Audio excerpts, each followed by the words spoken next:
Hello everyone, welcome back to the channel and this video will be about R K Narayan. Okay, तो इसमें हम लोग बात करेंगे फिर से इंडियन इंग्लिश लिटरेचर के बारे में। और इनकी टाइमलाइन तो आप देख सकते हो स्क्रीन पे 1906 से 2001 तक रेंज करती है।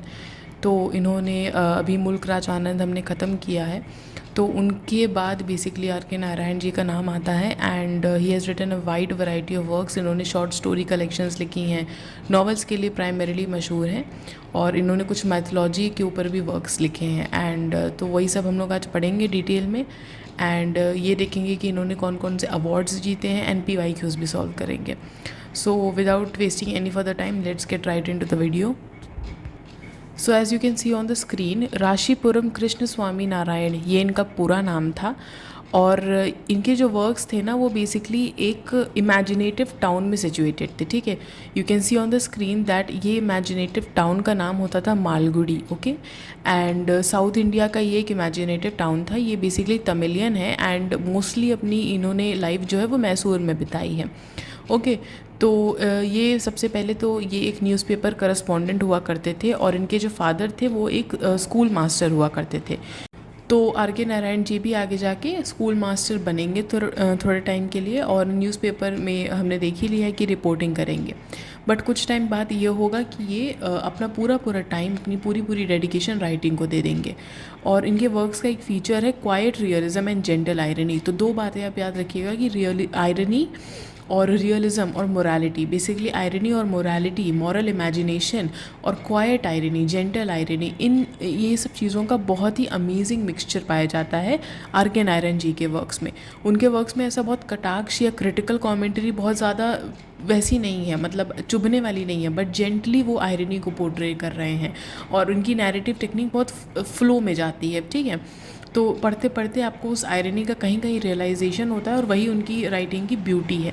ओके, अब थोड़ा सा इनके एजुकेशन के बारे में पढ़ते हैं। इन्होंने एजुकेशन बेसिकली और ऑनररी जो इन्हें डॉक्टरेट्स मिली हैं, वो इन्हें मिली हैं यूनिवर्सिटी ऑफ लीड्स से 1967 में, दिल्ली यूनिवर्सिटी से 1973 में, और मैसूर की यूनिवर्सिटी से 1976 में। ठीक है, तो इनकी जो एजुकेशन है बहुत अच्छी जगह से हुई है, और अब्रॉड में भी ये बहुत ज़्यादा जाने माने जाते थे। और ग्राहम ग्रीन एक 20th सेंचुरी के बहुत फेमस नॉवलिस्ट वो रहे हैं। वो इनकी नॉवेल्स को बेसिकली स्वामी एंड फ्रेंड्स उन्होंने पढ़ी थी और बहुत प्रमोट किया था उनके वर्क्स को। ठीक है, तो ये हमारा थोड़ा सा बैकग्राउंड हो गया आर के नारायण जी का। और ये थोड़ा एक कोट है that Narayan's fiction is imbued with a strong sense of place, which is by M.K. नायक। तो M.K. नायक जी का ये कोट है बेसिकली, जिसका मीनिंग ये है बेसिकली कि जो आर के नारायण जी के वर्क्स में जो सेंस ऑफ प्लेस है, मतलब जो मालगुडी टाउन है, वो एक ट्रेडिशनल इंडियन जो टाउन है या विलेज लाइफ है या कॉमन मैन की लाइफ है या मिडिल क्लास मैन की लाइफ है। ठीक है, वो उसको बहुत ज़्यादा डिपिक्ट करता है, उसी प्लेस के अराउंड, उसी कल्चर के अराउंड, उसी सिचुएशन के अराउंड, उसी बेसिकली सराउंडिंग के सिचुएशन में के आसपास जो कैरेक्टर सिचुएटेड हैं उससे बहुत ज़्यादा कनेक्टेड है। तो मतलब बहुत ज़्यादा रियलिटी में रूटेड आप कह सकते हो इनके वर्क्स रहते हैं। ओके, बट इसका एक इंटरप्रिटेशन आप ये भी निकाल सकते हो कि इनके वर्क्स में ना बहुत ज़्यादा जो क्या बोलते हैं उसे, एक सेंस ऑफ बिलोंगिंगनेस भी कहीं ना कहीं इनके वर्क्स में दिखाई जाती है, जो कि ह्यूमन रिलेशनशिप, जो ह्यूमंस आपस में रिलेशनशिप बना रहे हैं, जैसे प्यार का रिलेशनशिप है, या फिर एक हस्बैंड वाइफ का रिलेशनशिप है, या फिर एक जो साधु का कैरेक्टर, ये बहुत ही कॉमन कैरेक्टर्स हैं। तो सेंस ऑफ प्लेस मतलब एक सेंस ऑफ बिलोंगिंगनेस, जो एक्चुअल इंडियन लाइफ की बिलोंगिंगनेस है, जो उसकी डे टू डे हैपनिंग्स हैं, वो एक सेंस ऑफ प्लेस, एक सेंस ऑफ बिलोंगिंगनेस बहुत ज़्यादा इनके वर्क्स में दिखाई जाती है। ठीक है, तो मतलब ग्राउंड कनेक्ट बहुत ज़्यादा है सेंस ऑफ प्लेस से, आप ये समझ लो। ओके, फिर इनके वर्क्स में ना ट्रेडिशन वर्सेस मॉडर्निटी भी एक इम्पॉर्टेंट थीम है। ठीक है, अभी एक कैरेक्टर आएगा जब आप देखोगे कि एक फादर है और एक सन है जो बेसिकली ईस्ट और वेस्ट के कॉन्फ्लिक्ट को रिप्रेजेंट कर रहा है। ठीक है, अभी हम देखेंगे आगे। तो इन्हें ना विलियम फॉकनर से भी कंपेयर किया जाता है, and William Faulkner was an American writer. तो उन्होंने भी एक बेसिकली फिक्शनल टाउन क्रिएट किया था अपने वर्क्स में, जिसे योकनापटावा काउंटी कहते हैं। तो इन्हीं की तरह इन्होंने भी मालगुडी का टाउन क्रिएट किया है। मतलब कुछ कॉपिंग वगैरह नहीं है, बट एक कंपैरिजन है। ठीक है, तो he too likewise explored with humour and compassion the energy of ordinary life. तो जो विलियम फॉकनर थे उन्होंने भी अपने वर्क्स में जो ऑर्डिनरी लाइफ है उसका ह्यूमर, उसका कंपैशन, उसके लव्स, उसके रिलेशनशिप्स, ये सब एक्सप्लोर उन्होंने किए हैं। तो इसी वजह से वापस से आप देखो ये वाला पॉइंट आ जाता है सेंस ऑफ प्लेस वाला, ठीक है। तो अब हम लोग डायरेक्टली आते हैं इनके वर्क्स में, ओके।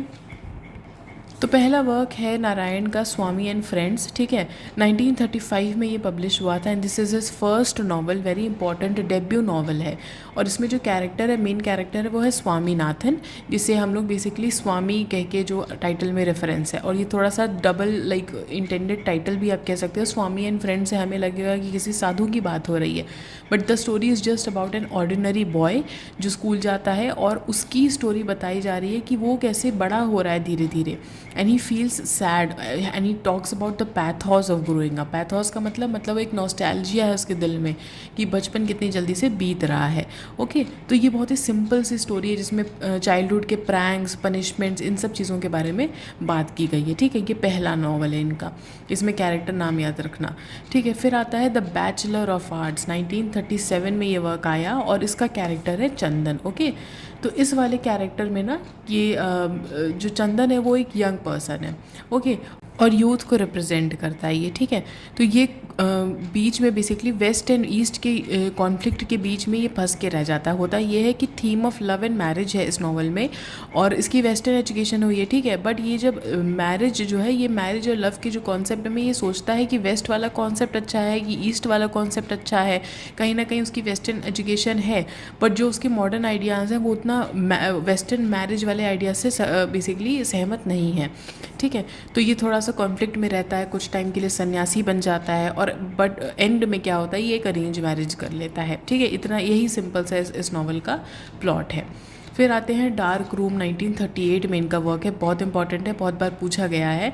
ये जो वर्क है थोड़ा सा डिफरेंट है। क्यों डिफरेंट है? स्टाइल इस वर्क का डिफरेंट है और कंटेंट डिफरेंट है, ओके। अब आप पूछोगे क्यों डिफरेंट है, तो इसमें जो कैरेक्टर है वो एक फ़ीमेल कैरेक्टर है, सावित्री, ओके। और ये एक पेट्रियार्कल बेसिकली स्टोरी लाइन पे बना हुआ है ये वर्क, ठीक है। इसमें क्या होता है कि सावित्री, इसका जो हस्बैंड होता है वो उससे अनफेथफुल होता है, बट ये उसको छोड़ देती है कुछ टाइम तक, बट इसे उसी हस्बैंड के पास वापस आना पड़ता है बिकॉज ऑफ सोसाइटल कंस्ट्रेंट्स।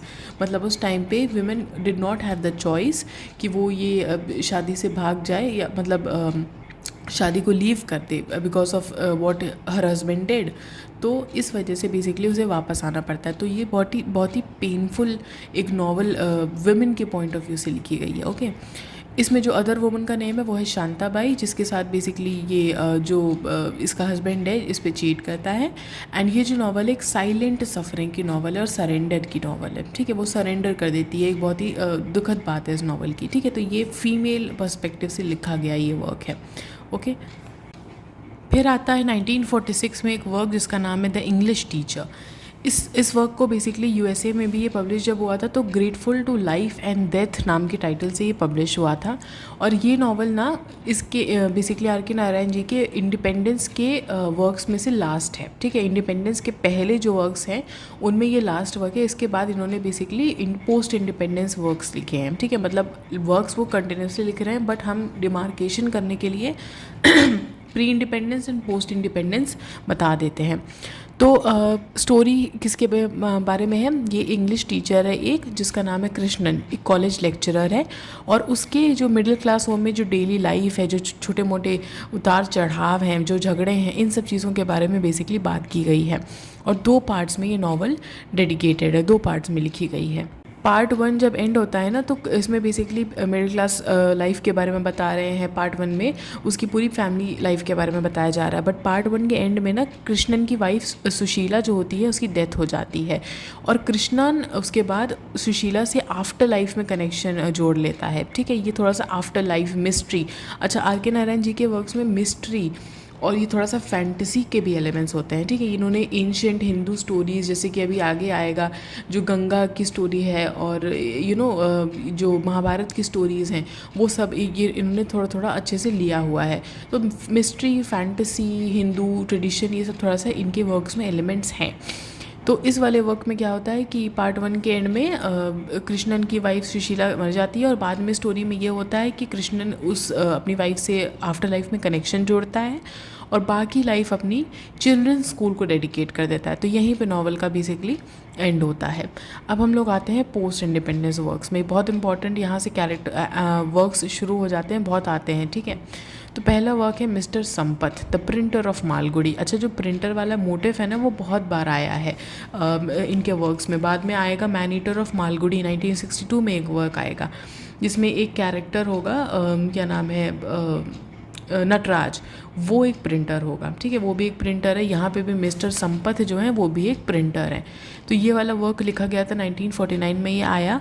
और बट इस वर्क को ना एक अनसक्सेसफुल एक्सपेरिमेंट के नाम से जाना जाता है, ठीक है। इसमें जो श्रीनिवास कैरेक्टर है वो एक एडिटर है जो एक वीकली जर्नल, ठीक है, मैगज़ीन टाइप का रिलीज़ करता है। उस वीकली जर्नल का नाम है the banner, okay.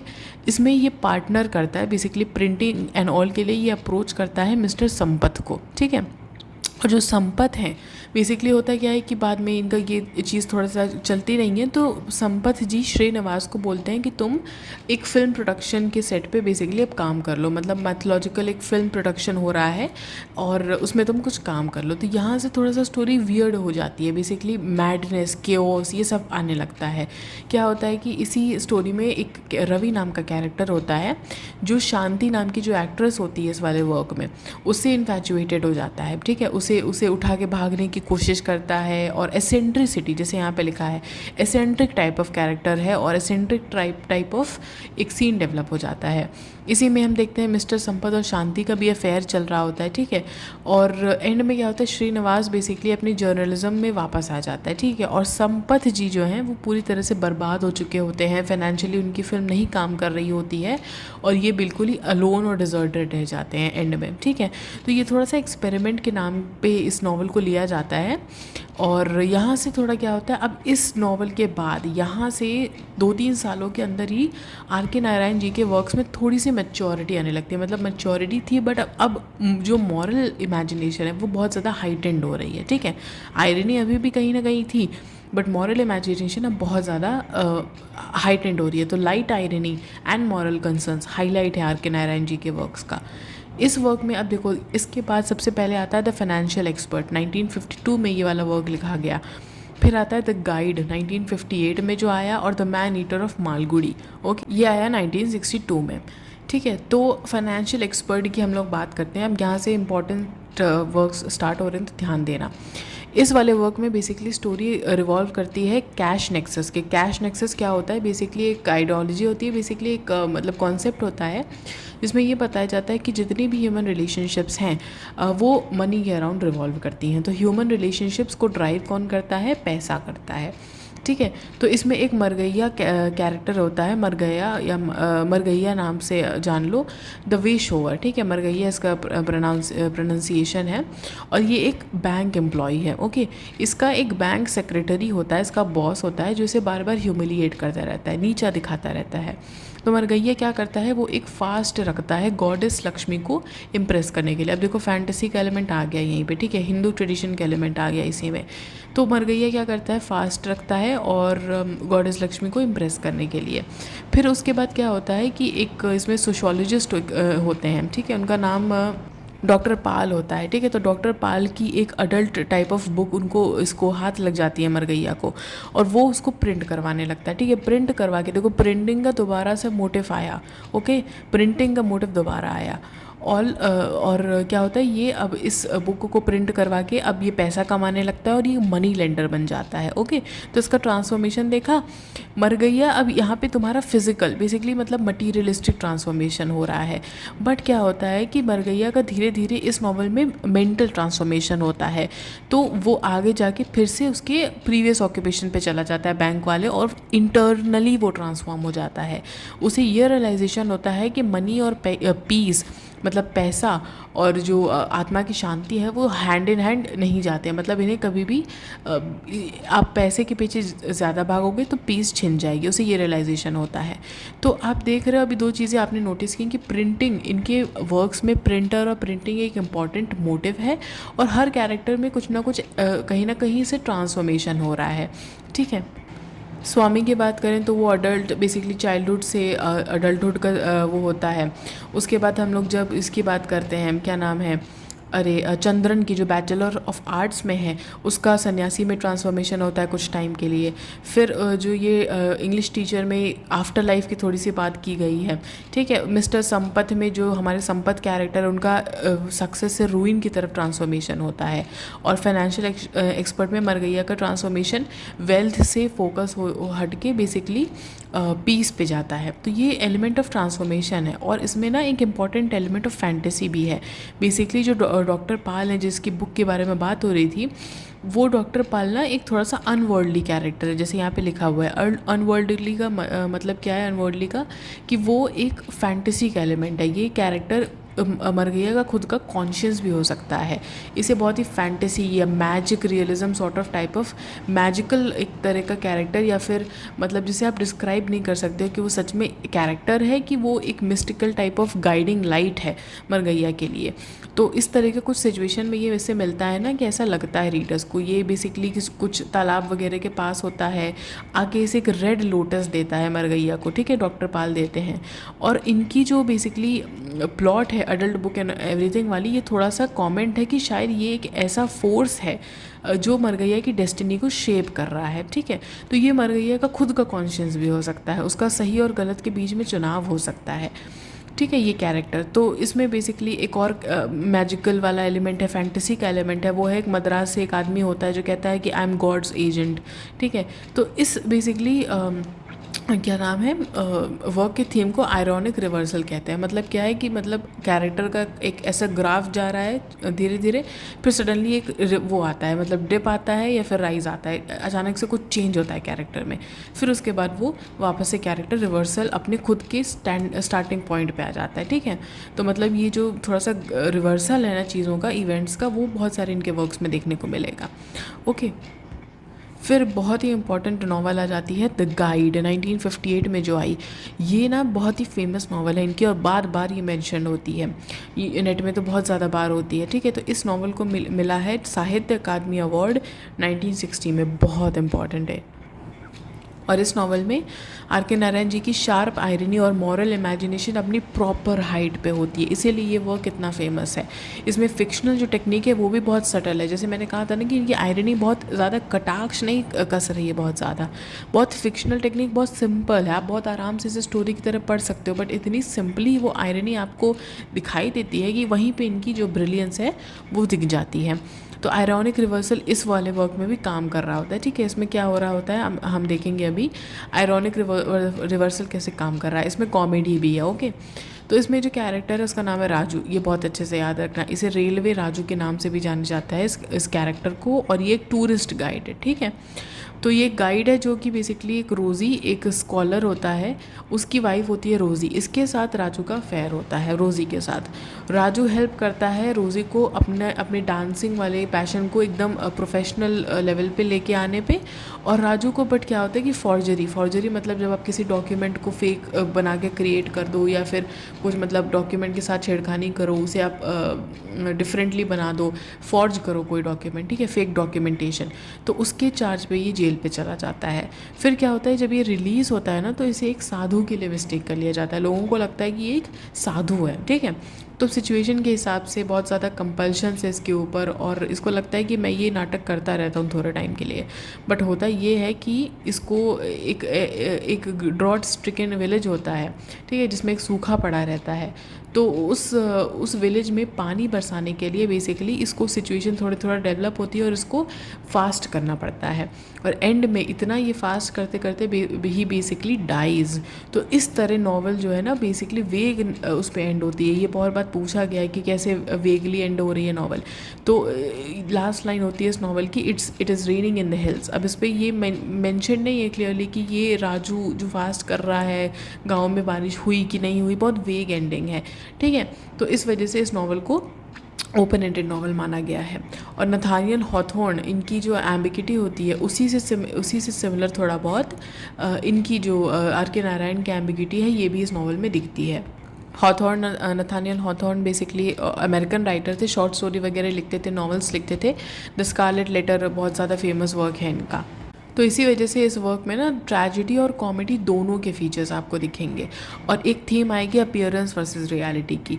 The man and the mask, मतलब कि वेज एंड मीन्स, मतलब वेज एंड मीन्स की मतलब क्या वेज राजू ने यूज़ किए और क्या ये जो बेसिकली डिसेप्शन का वो है रोल है, बेसिकली वो एक रोल प्ले कर रहा था, वो सच में साधु नहीं था, बट क्या उसके गलत वे ने उसको लोगों ने बेसिकली साधु माना और उसने ये चीज़ सही भी मतलब बताया भी नहीं कि आप गलत मान रहे हो।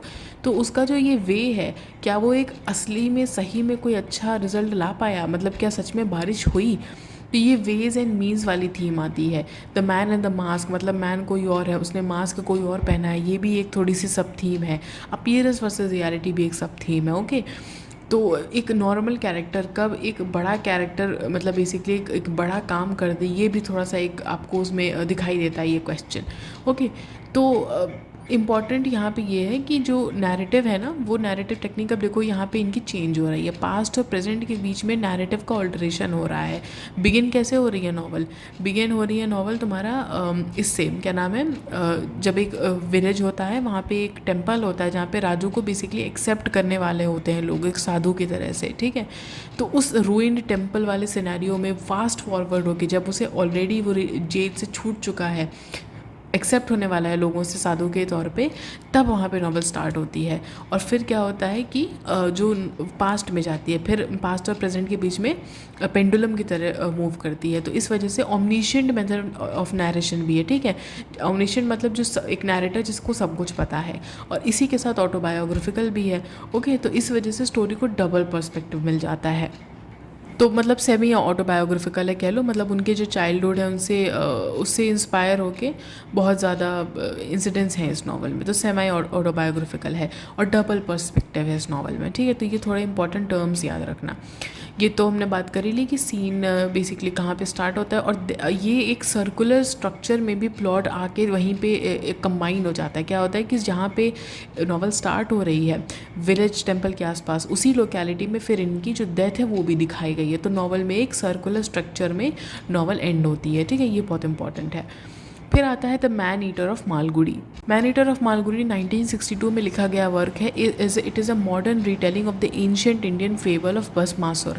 एक राक्षस होता है भस्मासुर, जिसको बेसिकली ना ये पावर होती है कि जिसको भी वो छुएगा तो वो जल जाएगा, जल के राख हो जाएगा। तो यही जो एंशिएंट इंडियन स्टोरी है भस्मासुर वाली, उसी का रीटेलिंग है, ठीक है। और उसी को रेफरेंस में लेके ये वाला वर्क लिखा गया है। तो इसमें थोड़ा सा मोरालिटी वाला एलिमेंट आ जाता है, ठीक है। इन सभी वर्क्स में जो फाइनेंशियल एक्सपर्ट के बाद लिखे गए हैं, फाइनेंशियल एक्सपर्ट को इंक्लूडिंग, उसमें मोरालिटी का एलिमेंट हाइटेंड होता है, ठीक है। तो वासु जो होता है, इनफैक्ट गाइड में भी आप देखोगे कि गाइड में क्या हो रहा है, अफेयर से लेके ट्रांसफॉर्मेशन किस में हो रहा है, साधु में हो रहा है। तो मोरालिटी को वो ब्लैक एंड वाइट में नहीं दिखा रहे हैं आर.के. नारायण, बहुत ही ग्रे कैरेक्टर्स में दिखा रहे हैं, ठीक है। तो इस वाले कैरेक्टर में क्या हो रहा है कि वासु जो है ये मॉडर्न भस्मासुर है, ठीक है, नॉवल में। और ये एक टैक्सीडर्मिस्ट है। टैक्सीडर्मिस्ट कौन होता है? मतलब जैसे कि एनिमल्स की खाल को स्टफ़ करना और डेकोरेशन, या कुछ लोग डेकोरेशन के लिए वेस्ट में आपने देखा होगा मूवीज़ में डेकोरेट करके वॉल्स पे लगाया जाता है, उसी को टैक्सीडर्मिस्ट कहते हैं, ठीक है। और वासु एक बहुत ही selfish type of bully type of character है, ओके। और इसमें एक कैरेक्टर होता है नटराज, जो वासु का टोटली ऑपोजिट होता है। नटराज एक तरह का प्रिंटर होता है, ठीक है, बहुत टिमिड, बहुत शांत टाइप का होता है। और इसी नटराज का एक सेक्रेटरी होता है, असिस्टेंट सॉर्ट ऑफ होता है, शास्त्री, ठीक है। तो ये 3 कैरेक्टर्स हैं, बट मेन वासु है। और इसके बारे में ये बात हो रही होती है कि वासु बहुत ही घमंड में क्या कर रहा होता है, एक टेम्पल एलिफेंट को ये मारने जा रहा होता है, ओके। और आयरन रॉड से बेसिकली ये खुद ही को eight the end of the day मार लेता है और इसकी वहीं पे डेथ हो जाती है, ठीक है। ये टेम्पल एलिफेंट को शूट करने जा रहा होता है। तो वही आया ना भस्मासुर को बेसिकली एक हुआ, भस्मासुर के साथ भी यही हुआ था कि एंड में उसे ट्रिक कर दिया था विष्णु जी ने अपना खुद का माथा छूने के लिए, तो वो वहीं पे जल के राख हो गया था। इसीलिए इसको बेसिकली मॉडर्न भस्मासुर कहा गया है, ठीक है। और जो टाइटल है ना मैन ईटर ऑफ मालगुड़ी, ये बेसिकली वासु के लिए सिम्बॉलिकली लिखा गया है, बिकॉज जो वासु है ना वो नटराज और शास्त्री और मिस्टर सेन और मूठू नाम के भी कुछ कैरेक्टर्स हैं इसमें, तो बहुत ही अच्छे मतलब बेसिकली नॉर्मल कैरेक्टर्स हैं। तो उसमें वासु एक तरह का भूचाल बन के आता है, तो इस वजह से उसको सिम्बॉलिकली रख के आप इन्होंने मैन ईटर ऑफ मालगुड़ी नाम से वो दिया है टाइटल। आप देखो मैन ईटर ऑफ मालगुड़ी आपको देख के ही लगेगा कि मतलब फैंटेसी वाली चीज़ है, ठीक है। थोड़ा सा इसमें वो आ रहा है कि मतलब क्या मैन ईटर ऑफ मालगुड़ी कौन होगा, कोई थोड़ा सा बहुत ही एक्सट्रीमली फिक्शनल कोई स्टोरी होगी, ठीक है, कोई एक्चुअल में मैन ईटर होगा। तो इस तरह का भी थोड़ा सा माइंड के साथ आर के नारायण खेलते हैं, फैंटेसी का एलिमेंट दोबारा आता है, ठीक है, एल्यूजन आता है एक, और ये हिस्टोरिकल रीटेलिंग का आता है। यही इनके माइथोलॉजिकल वर्क में भी देखा जाएगा जब रामायण की रीटेलिंग करेंगे, ओके, उसमें भी हम लोग ये चीज़ आगे देखेंगे, ठीक है। तो अब हम लोग देखते हैं कि देखो यहाँ पे ख़त्म हो जाता है हमारा दिस वर्क, क्या नाम है, the man eater of Malgudi. Now this slide says कि वासु का जो फ्रेंड है नटराज, उसको आर के नारायण जी ने कंट्रास्ट में रखा है, ठीक है, वेरी इंपॉर्टेंट। ओके, देन 1955 में व्हाट हैपेंड कि इन्होंने इसके बाद द फाइनेंशियल एक्सपर्ट के बाद जस्ट बाद ये वाला वर्क लिखा था, बट बिकॉज ये तीनों वर्क थोड़ा सा साथ में बोले जाते हैं तो इस वजह से मैंने इसे एंड में मेंशन किया है, ओके।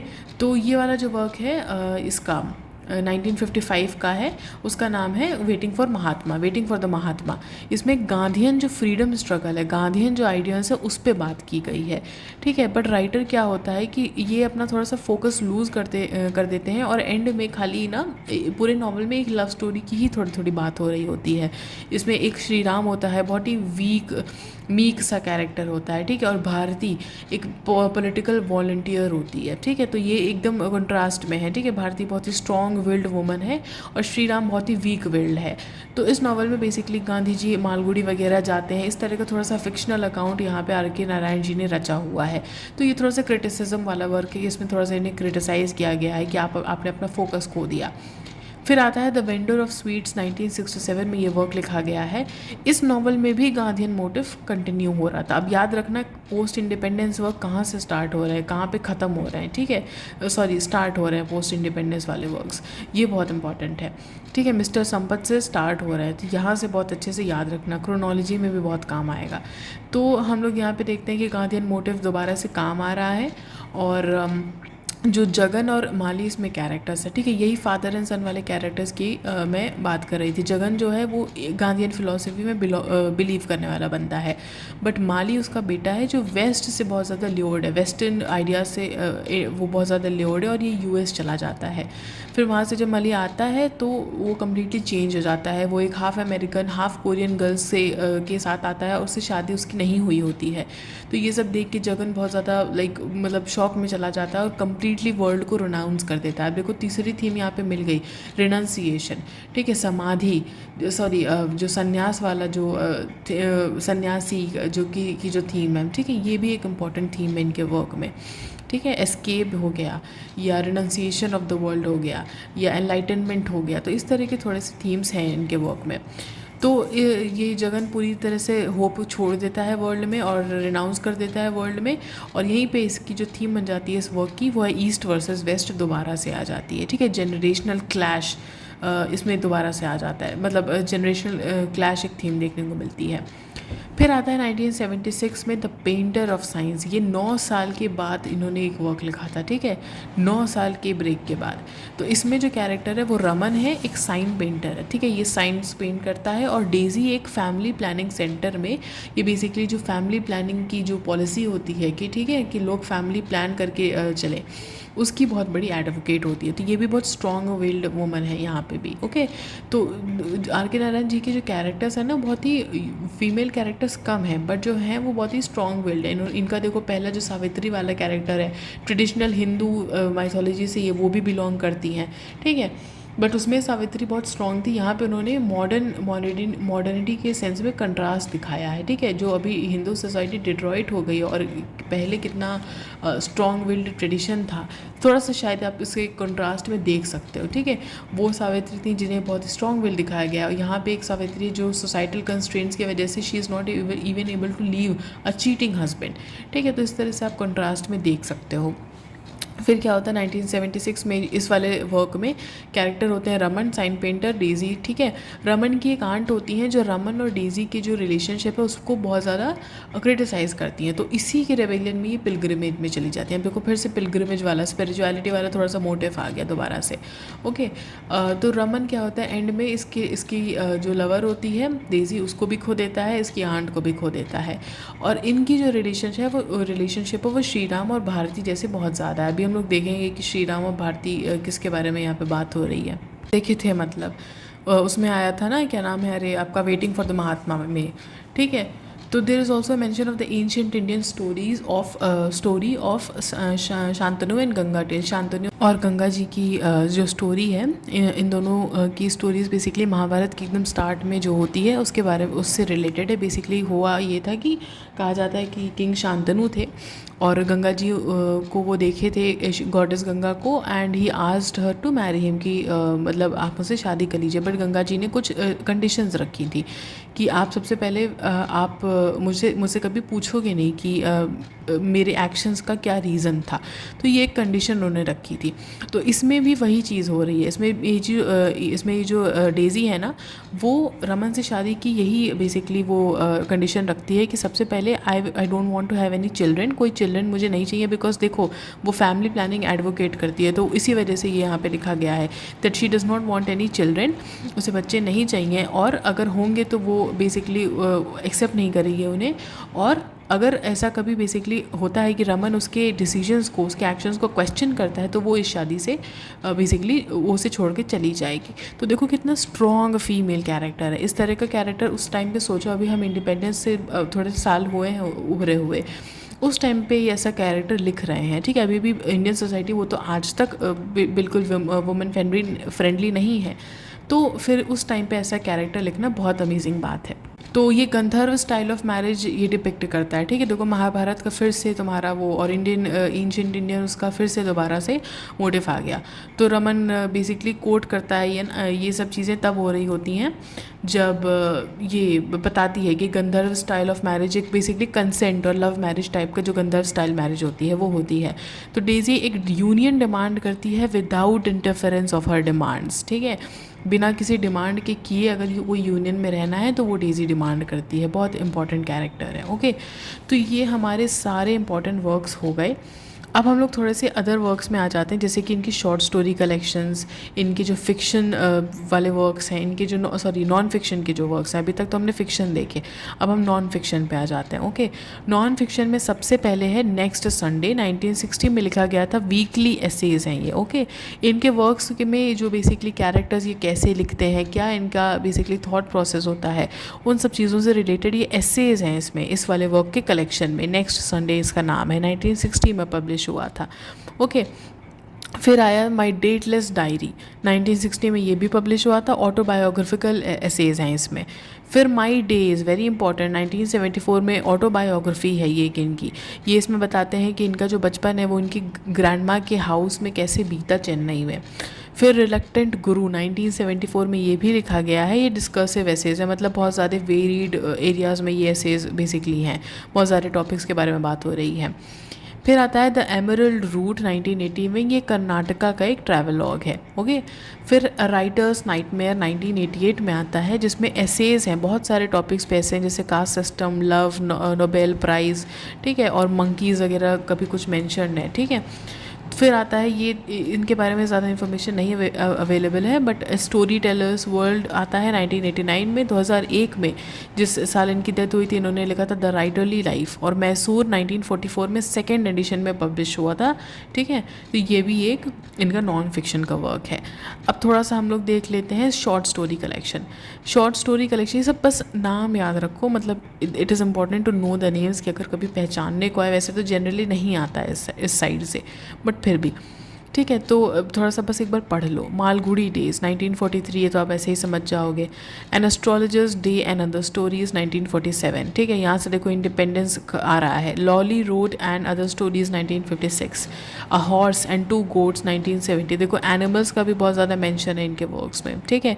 अभी एक वर्क आएगा जिसमें इन्होंने एक किंग के बारे में बात किया, एक बेसिकली जो वो लायन के बारे में बात की गई है, उसके पॉइंट ऑफ व्यू से एक इन्होंने वो लिखा है, ठीक है, फेबल। फिर under the banyan tree and other stories 1985 और 1994 में the grandmother's tale and selected stories, okay, ये शॉर्ट स्टोरीज़ के कलेक्शन है। अब माइथोलॉजी पे आते हैं, ये इंपॉर्टेंट पार्ट है, ये बहुत लोगों को नहीं पता होता है। गॉड्स, डीमंस एंड अदर्स, ये इनका पहला बेसिकली मैथोलॉजिकल वर्क में कंसिडर किया जाता है 1964 में, और माइथोलॉजी इनके वर्क में एक इंपॉर्टेंट एलिमेंट भी है, इसीलिए ये पढ़ना और भी इम्पॉर्टेंट हो जाता है। फिर आता है द रामायण 1972 में, बेसिकली कंबा रामायणम की, राम अवतारम जिसका नाम है, एक और नाम है कंबा रामायणम। ये एक एपिक पोएम है जो तमिल पोएट, बहुत फेमस तमिल पोएट कंबार ने लिखी थी 12th सेंचुरी में। इसी वर्क का बेसिकली ये ट्रांसलेशन है द रामायण, ओके। फिर महाभारत आती है 1978 में, जो एक मॉडर्न रिटेलिंग के तौर पे देखी जाती है, ठीक है, लिखी गई है। फिर ये जो वर्क है ना वो रीपब्लिश किए गए हैं as a part of new book. ये सारे वर्क्स को कंबाइन करके एक नई बुक में द इंडियन एपिक्स रीटोल्ड करके, इस बुक से ये सारे वर्क्स आपको उसमें मिल जाएंगे कंबाइन होके, ओके। तो अब हमने इतने सारे इंपॉर्टेंट वर्क्स देख लिए, हमने इनके short story collections, non fictions, mythology देख ली। अब थोड़े से आप इनके एंडिंग लाइफ के थोड़े से वर्क्स देख लो जो उतने इंपॉर्टेंट नहीं है बट जानना चाहिए आपको, बिकॉज ये एंडिंग के स्टेजेस में इन्होंने लिखे थे। तो 1983 में आता है, फेबल है ये एक, ठीक है, ये एक टाइगर के उससे पॉइंट ऑफ व्यू से लिखी गई है, ओके। ये है एक राजा नाम का टाइगर है और ये अपनी लाइफ की स्टोरी बताता है कि पहले ये एक जंगल में रूल किया करता था, बट फिर क्या होता है कि उसे कैप्चर कर लिया जाता है और एक सर्कस में बेच दिया जाता है। वहाँ से ये एस्केप हो जाता है और फिर पीस फाइंड करता है एक मंक के पास। देखो स्पिरिचुअलिटी और एस्केप दोनों फिर से दो ये सब थीम्स आने लगी, ओके। तो ये एक मंक के पास चला जाता है और जो मंक इन्हें इस टाइगर को सेल्फ कंट्रोल और स्पिरिचुअलिटी दिखाता है। देखो ये फैंटेसी का एलिमेंट है, एक्चुअल में थोड़ा ना कोई टाइगर जा रहा है, बट फैंटेसी है, okay. The novel explores themes of freedom, suffering and enlightenment, okay. फिर टॉकेटिव मैन एक वर्क है 1986 में, इसमें एक सिंपल सा टॉकेटिव मैन कैरेक्टर होता है जो जर्नलिस्ट होता है, ओके। और मिस्टर रन नाम का एक कैरेक्टर होता है जो एक्चुअल में इंडियन है बट वो अपने आप को वेस्टर्न प्रोजेक्ट करता है। ये ईस्ट और वेस्ट का फिर से तुम्हें थीम मिल गया।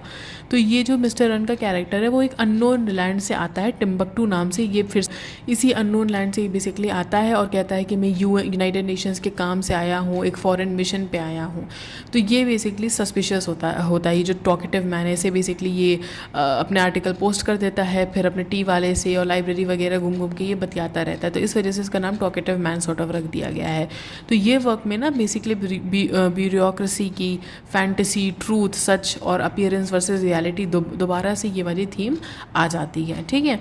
क्योंकि देखो यहाँ पे कोट लिखा हुआ है, doctor run was actually as I discovered later Rangan, a hardy Indian name which he had trimmed and tailor to sound foreign, ठीक है। The double N at the end was a stroke of pure genius. तो देखो कितना irony इनकी, कितनी मतलब क्या अच्छा लिखते हैं, ऐसा कि आपको इतनी हंसी भी आ जाती है बट एकदम कटाक्ष बहुत सटल भी है। फिर 1990 में द वर्ल्ड ऑफ नागराज, ठीक है। Nagaraj is living a peaceful life until his unruly nephew Tim arise. अब देखो नटराज वाला कैरेक्टर और नागराज वाला कैरेक्टर कितना साउंडिंग सिमिलर है, ठीक है। इसमें भी वही हो रहा है। उसमें क्या था, तुम्हारा दूसरा वाला क्या, वासु आ जा रहा था नटराज वाले केस में, उसके लाइफ बर्बाद करने। नागराज वाले कैरेक्टर में टिम आ रहा है, उसका नेफ्यू आ जा रहा है, ठीक है, नेफ्यू। तो नागराज एक का जो शांतिपूर्ण जो उसका जीवन है वो एकदम डिसरप्ट हो जाता है और वो एकदम मतलब बहुत ही फ्रस्ट्रेटेड हो जाता है, अपने वैल्यूज़ को, अपने पर्पस को, अपनी लाइफ को क्वेश्चन करने लगता है। तो इंटरनल कॉन्फ्लिक्ट है, ह्यूमन रिलेशनशिप का कॉन्फ्लिक्ट यहाँ पे भी दिखाया गया है। Gentle but comic portrayal, comedy इसमें भी है और मिडिल क्लास लाइफ के बारे में बताया जा रहा है कि चेंज किसके कैरेक्टर्स को, जैसे हम लोगों को चेंज नहीं पसंद होता बट कितना इंपॉर्टेंट पार्ट है अब्रप्ट चेंज भी लाइफ का, ओके। फिर आता है ग्रैंड मदर्स टेल, ये बेसिकली इन्हीं की ग्रैंड मदर की स्टोरी पे बेस्ड है, ठीक है। उनके आर के नारायण की जो ग्रेट ग्रैंड मदर हैं। 1992 में ये वर्क आया था। ये एक नोवेला है, बहुत इंपॉर्टेंट है। अगर आपसे कोई पूछेगा कि नोवेला हो सकता है, क्वेश्चन आ जाए कि has he written any novella, अगर है तो नाम क्या है, तो आपको याद होना चाहिए। It tells the story of Bala, एक चाइल्ड ब्राइड होती है। देखो चाइल्ड मैरिज का कॉन्सेप्ट आ गया, बहुत सटल मैनर में हिंट करते हैं, ठीक है। तो she goes through a solo journey across India to find her husband, okay. तो ये इनकी ग्रैंड मदर की एक्चुअल लाइफ पे बेस्ड था। तो हमने इनके सारे बेसिकली वर्क्स अभी हमने देख लिए हैं। अब हम लोग आ जाते हैं अवार्ड्स पे, बहुत इंपॉर्टेंट सेक्शन है ये, ठीक है। तो पद्म भूषण इन्हें मिला था 1964 में, ओके। ये थर्ड हाईएस्ट सिविलियन ऑनर है। फिर आता है AC बेंसन मेडल 1980 में इन्हें मिला था, जो बेसिकली यूनाइटेड किंगडम की, बेसिकली ब्रिटेन की रॉयल सोसाइटी ऑफ लिटरेचर, इसके ये मेंबर भी रह चुके हैं, वहाँ से इन्हें ये मेडल मिला था। फिर 1986 में जो कर्नाटका की स्टेट गवर्नमेंट थी, उन्होंने ही शायद उन्होंने ही बेसिकली स्टेट लेवल रिकग्निशन के लिए इन्हें राज्योत्सव प्रशस्ति का अवार्ड दिया था 1986 में, ओके। साहित्य अकादमी फेलोशिप इनको मिली है 1994 में। भूलना, कंफ्यूज मत होना, 1960 में तुम्हें साहित्य अकादमी अवार्ड द गाइड के लिए मिला था इन्हें, और फेलोशिप 1994 में मिली है, which is the highest honour of India's national academy of letters. इसका हाईएस्ट ऑनर माना गया है साहित्य अकेडमी का, जो बेसिकली अचीवमेंट, जो लाइफ टाइम अचीवमेंट होती है लिटरेचर में, उसके लिए मिलता है। फिर आता है पद्म विभूषण, जो सेकेंड हाईएस्ट सिविलियन ऑनर होता है, ये इनकी डेथ के 1 साल पहले इनको मिला था। और 2 बातें और जान लो कि 1982 में बेसिकली AC बेंसन मेडल के जस्ट 2 साल बाद इनको ऑनररी मेंबर भी इलेक्ट कर लिया गया था, कहाँ का, American academy of arts and letters का। फिर इन्हें नोबेल प्राइज़ के लिए बहुत बार नॉमिनेशन मिला था, बट ये कभी भी जीत नहीं पाए थे फॉर सम रीज़न, ओके। तो अब देखो हमने अवार्ड्स कर लिए, हमने सारे वर्क्स इनके कंप्लीट कर लिए। एक छोटा सा रिवीजन करते हैं। हमने इनके लाइफ के बारे में देख लिया, पोस्ट इंडिपेंडेंस, प्री इंडिपेंडेंस देख लिया, हमने इनके एजुकेशन के बारे में देख लिया, ओके। और नायक जी का क्या कहना है, ये सब हमने देख लिया। अब हम लोग मेन पार्ट पे आते हैं। मेन पार्ट क्यों? बिकॉज यहीं पे आपकी पूरी की पूरी नॉलेज कंसोलिडेट होने वाली है। देखो अब यहाँ पे मेंशन्ड है थोड़े से PYQs, ये मैंने लिमिटलेस लिटरेचर के साइट से लिए हैं, बेसिकली स्क्रीनशॉट लगा के, डिस्क्लेमर। तो इसमें क्या है ना, ये R.K. नारायण जी से रिलेटेड थोड़े 5 PYQs हैं, ओके। और भी आपको मिल जाएंगे, देखना बुक्स में। तो ये 5 हम लोग डिस्कस करते हैं, ओके। तो देखो बहुत इजी है। सबसे पहले आता है which among the following is correct in the, अब देखो वीडियो को पॉज करना, खुद से ट्राई करो पहले लगाने का, उसके बाद मेरे को मतलब उसके बाद ये वीडियो प्ले करके तब देखना। Which among the following is correct in the context of R.K. Narayan? The Guide is an open-ended novel. ठीक है, करेक्ट है, हमें पता है, ओके। तो ए तो सब में कॉमन है। देखो क्वेश्चन सॉल्व करने का तरीका क्या होता है ये भी मैं बताती जा रही हूँ स्टार्ट में। अब देखो पहला तुम्हारा करेक्ट है, तुम टिक कर दो, पहला करेक्ट है। सेकंड देखो, most of the characters of his novels are from an elite section of society, पहले ही जान लो गलत है। R.K. नारायण है, मुल्क राज आनंद है, राजा राव है, ये सब तुम्हारे वो राइटर्स हैं जो इंडिपेंडेंस एरा के आसपास लिख रहे थे। तो उस समय इलीट सेक्शन इंडिया में उतना डेवलप ही नहीं हुआ था, और इंडियन सोसाइटी के बारे में लिख रहे हैं, इंडियन सॉइल के बारे में लिख रहे हैं, तो ऑब्वियसली ये एलीट सेक्शन के बारे में नहीं लिखेंगे। मिडिल क्लास लाइफ बार बार डिक्टेट हो रहा है। मुल्क राज आनंद में विलेज लाइफ के बारे में है, ओके। तो देखो राजा राव लिखेंगे, मुल्क राज आनंद ने अनटचेबल लिखी है, ओके। फिर आया तुम्हारा, देखो ये वाला तुम्हारा गलत है, बी। अब बी कटा तो 1 तुरंत हटा दो, 1 गया तुम्हारा। फिर he wrote a short story title the martyrs corner, ठीक है। अब तुम्हें ये नहीं पता, चलो लेट्स थिंक कि ये तुम्हें नहीं पता, लेट्स लीव इट, ओके। फिर देखो he receive the Booker's prize for his novel the vendor of sweets. Immediately no, he did not receive the Booker's prize, because हमें पता है, हमने सारे अवार्ड डिस्कस किए हैं, इसीलिए वो अवार्ड डिस्कस करना इंपॉर्टेंट था। He did not receive that prize. 1 हट गया, 3 हट गया, बचा क्या 2 और 4। अब ए और सी दोनों में कॉमन है ना, तो ए और सी कॉमन हुए तो मतलब सी करेक्ट है ही ऑटोमेटिकली। तुम्हें सिर्फ और सिर्फ देखना है कि इसका क्या है, क्या नाम है, हमारा क्या क्या कटा था, 1 कट गया था, है ना, और ये कट गया था, 3 कट गया था, तो हमारे 2 और 4 में देख रहे हैं। तो हमें सिर्फ ई वाला देखना है। Malgudi is a real life city in Karnataka, absolutely not, it is a fictional city, हमने पहले ही देखा था। तुम्हारा आंसर सीधे सीधे आ जाएगा A and C, okay. Then comes another question, इसमें देखो लिखा है क्रोनोलॉजिकल ऑर्डर बताओ पब्लिकेशन का, वेरी इंपॉर्टेंट। अब देखो तुम्हें नहीं पता, ठीक है, लेट्स अज्यूम, लेट्स प्रिज्यूम कि तुम्हें नहीं पता कि बाकी राइटर्स का क्या क्रोनोलॉजी, ओके, बट इतना तो यू नो ना कि आर के नारायण और राजा राव दोनों आसपास लिखते थे। शशि थरूर, अरुंधति रॉय, ये दोनों ये तीनों तो इस पीरियड के आसपास नहीं लिख रहे हैं, ठीक है। मनोहर मलगोंकर जी के बारे में आपको नहीं पता, तो आप इतना जान लो कि आर के नारायण और राजा राव के आसपास ही कोई होगा, ठीक है, मतलब इन्हीं दोनों में से कोई पहले आएगा। अब आपको इतना पता है कि द फाइनेंशियल एक्सपर्ट 1950s में लिखी गई है, कांथापुरा 1938 में लिखी गई है, ठीक है। कांथापुरा बहुत पहले लिखी गई थी, क्योंकि राजा राव और आर के नारायण, मुल्कराज अन्ना सब आसपास ही लिखे हैं, बट राजा राव की फर्स्ट नॉवल कांथापुरा थी, मैंने पहले वाले उसमें भी बताया है। कांथापुरा उनकी जो फर्स्ट नॉवल थी वो 1938 में लिखी गई थी। तो थोड़ा सा इसी तरह क्वेश्चन सॉल्व किए जाते हैं। You will not be able to know everything, I will try my best कि जितना मैं बताऊँ उसमें से तो you know everything, but human उसको कंसिडर करके चलें तो इट हैपन्स कि पैनिक करते करते नहीं पता चलेगा, कभी कभी ये भी हो सकता है। तो इतना जान लो कि ए और सी में से कोई पहले आया था। आर के नारायण ने फाइनेंशियल एक्सपर्ट बहुत बाद में लिखी थी, तो और राजा राव का कांथापुरा ये सबको पता है, ये अर्ली टेक्स्ट में आता है, और अगर हम जब राजा राव पढ़ेंगे तो आराम से तुमको पता चल जाएगा कांथापुरा 1938 में लिखी गई थी, पहला वर्क था इनका। तो आंसर होगा CABDE। तुम्हें पहला पता चल गया, तुम्हारा पूरा का पूरा वो निकल गया। तुम्हारा क्वेश्चन बहुत डिफिकल्ट नहीं आएंगे, बस थोड़ा सा दिमाग का प्रेजेंस उस समय ज़रूरी है। अब देखो इस वाले क्वेश्चन में 33 वाले में वेटिंग फॉर द महात्मा, ये नॉवल पूछ रहा है, ठीक है। तुरंत पता चल जाएगा waiting for the Mahatma R K Narayan, ए का 2 हो जाएगा, तुम्हें बाकी देखने की ज़रूरत नहीं है, ठीक। अब आया तुम्हारा which of the following are the leading characters in the novel by Mulk Raj आनंद। ये मुल्क राज आनंद के बारे में है, बट देखो कैसे मिक्सअप कर दिया है। मुन्नू, बखा और ये गंगू, ये सब मुल्क राज आनंद के कैरेक्टर हैं, बट संपत जी किसके कैरेक्टर हैं? हमारे आर के नारायण जी के। तो सी जहाँ पे आया हटा दो, आंसर क्या बचा? ABD, है ना। देखो कितना सिंपल है। फिर आया एक थोड़ा सा घुमा के पूछा, Indian English novelist witnessed a warm reception of their writings in Europe. आपको पता है, अभी मैंने बात की कि ग्राहम ग्रीन जी ने, अभी ये वाली चीज़ मैंने अभी शायद नहीं बताई है क्या, ग्राहम ग्रीन ने ना, वेट अ सेकेंड, हाँ ग्राहम, ये वाला देखो, ये वाली चीज़ नहीं हो पाई। Graham Greene who upon reading Swami and Tate, the Tate, basically Swami and friends का पहला टाइटल होने वाला था स्वामी द टेट। इन्होंने खुद बेसिकली ये वर्क पढ़ा और बहुत ज़्यादा इम्प्रेस हुए और नारायण के एजेंट बन गए, बेसिकली पब्लिसिटी के लिए, बुक के लिए नारायण के एजेंट बन गए थे, ठीक। और ये बहुत ज़्यादा हेल्प करते थे नारायण के पब्लिशर्स वगैरह को रीच करने में, और इनके बाकी जो बुक्स हैं नारायण की आगे वाली, उसमें भी बहुत इन्होंने हेल्प की थी, ठीक है। और टाइटल को चेंज करने में भी इनका बहुत बड़ा हाथ था। तो देखो यहाँ पे यूरोपियन जो कनेक्ट है ये इनका है ही, इनका तुम्हारा आर के नारायण जी का मुल्क राज आनंद भी हमने पढ़ा है, उनमें भी यूरोपियन कनेक्ट है। EM फॉस्टर वगैरह देखो कितना कनेक्ट है, ब्लूम्सबरी ग्रुप से वो कनेक्टेड थे। तो ऑब्वियसली ये वाला स्टेटमेंट सही है। And the 2 world wars added an overall sense of gloom and civilisation, ये तो बहुत ही ऑब्वियसली, ये तो बट ऑब्वियस स्टेटमेंट है, तो दोनों सही होंगे, ये वाला आंसर है आपका। अब थोड़ा सा और देख लेते हैं। देखो Bhasmasur myth is used in R.K. Narayan's which work? Okay, the man eater of Malgudi, the financial expert, the English teacher, the world of Nagaraj. Just look at this, मतलब कितना easy है, आराम से बता दो man eater of Malgudi। NET और GATE के questions हैं ये सब।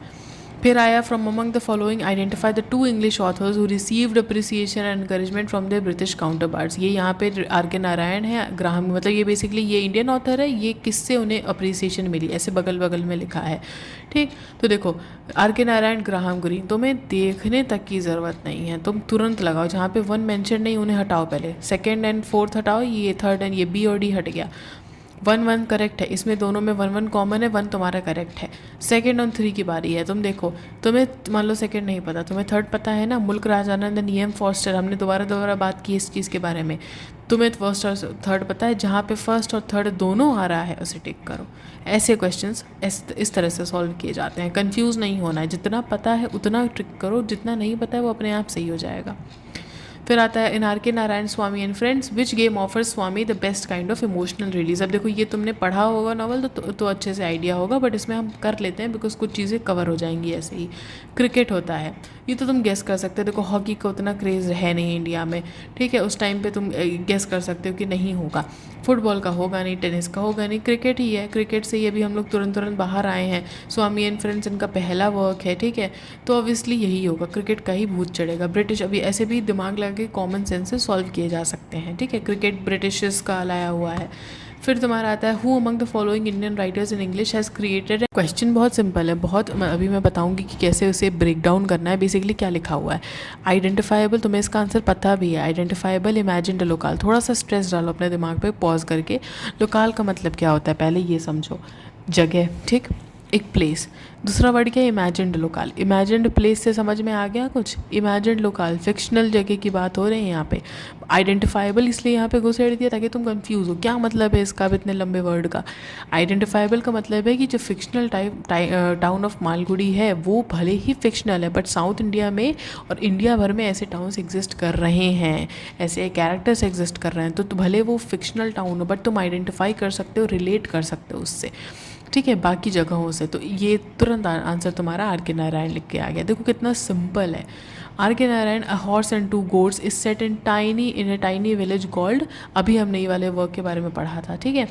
इदुपली समुद्रम क्रीतम मल्लूर, ये तो मैं नहीं पता होगा, इसका आंसर क्रीतम है, ठीक है, तो इसको याद कर लेना। ओके, तो देखो इस तरह से और भी PYQ खोजो। अभी तो हमने आई थिंक 10 PYQ ऐसे ही ख़त्म कर लिए हैं, and I am pretty sure कि अच्छे से पढ़ा होगा, मुल्कराज आनंद वगैरह भी पढ़ा होगा, तो तुमने अच्छे से लगा लिया होगा। ओके, तो नहीं भी लगा पाए कोई बात नहीं, कीप ऑन रिवाइजिंग, ठीक है।